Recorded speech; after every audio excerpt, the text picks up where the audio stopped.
I'm going to put seaweed on it.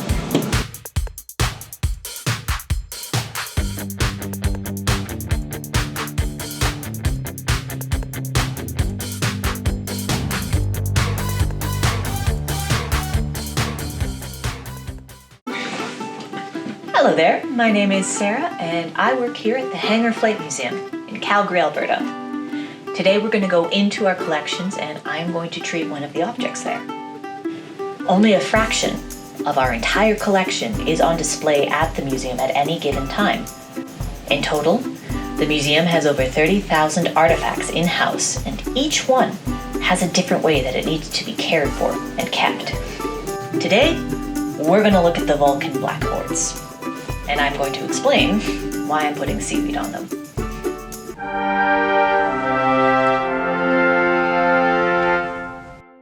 First off, some context about the blackboards. The set that we have hailed from the number 19 Surface Flying Training School in Vulcan, Alberta. Opened in 1943, the school specialized in training for the Avro Anson Mark II aircraft and at its peak had 2,500 personnel stationed there.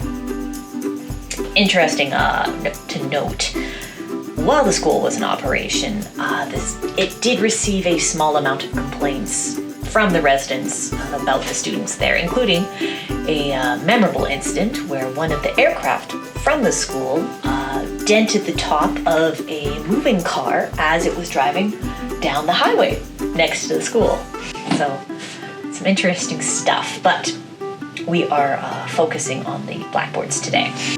These chalkboards have the names of the last graduating class of the number 19 school, circa 1945.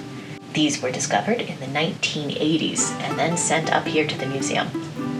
Now, we would love to put them up on display, but there's a dilemma. You see, they are chalkboards with chalk. So that means that whenever we move them, display them, practically even look at the things, the chalk is going to fall off of the blackboards because they're blackboards. So our aim is to slow down this process, if not stop it completely. This is where the seaweed comes in. You see, bear with me.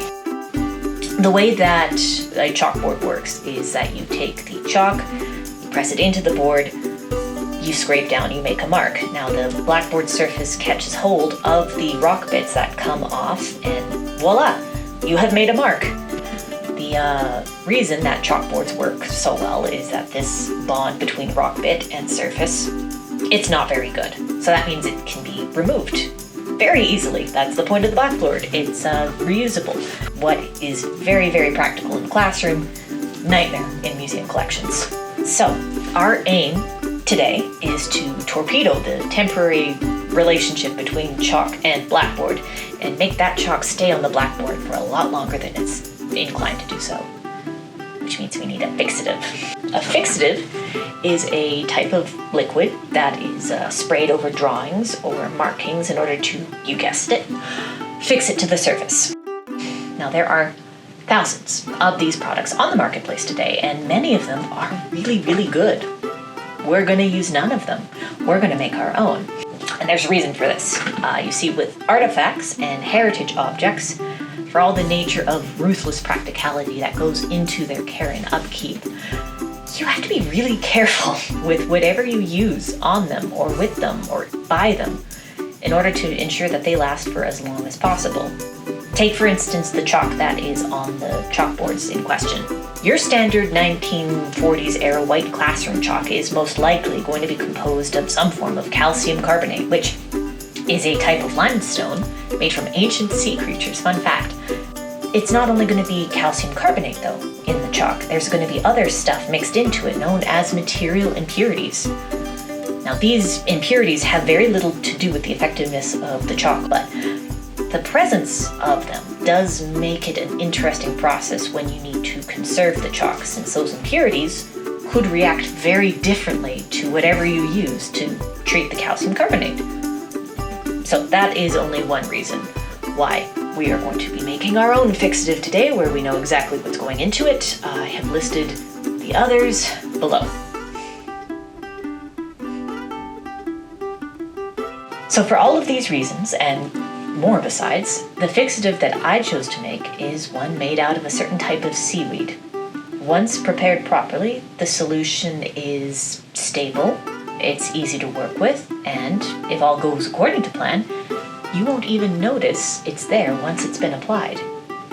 Plus, by using it, I get to learn how to use a fun new piece of equipment when applying it. So we have a blackboard problem, a blackboard theoretical solution, and a way of applying said solution to the problem. Now I just need to practice.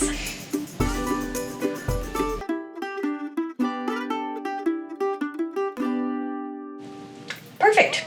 A few more things and I'm ready.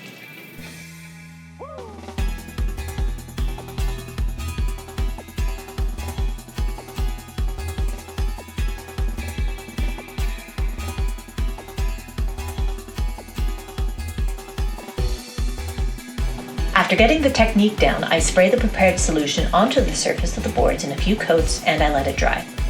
The process takes a few days in total, including the drying times, and by the end of it, they're ready to be displayed.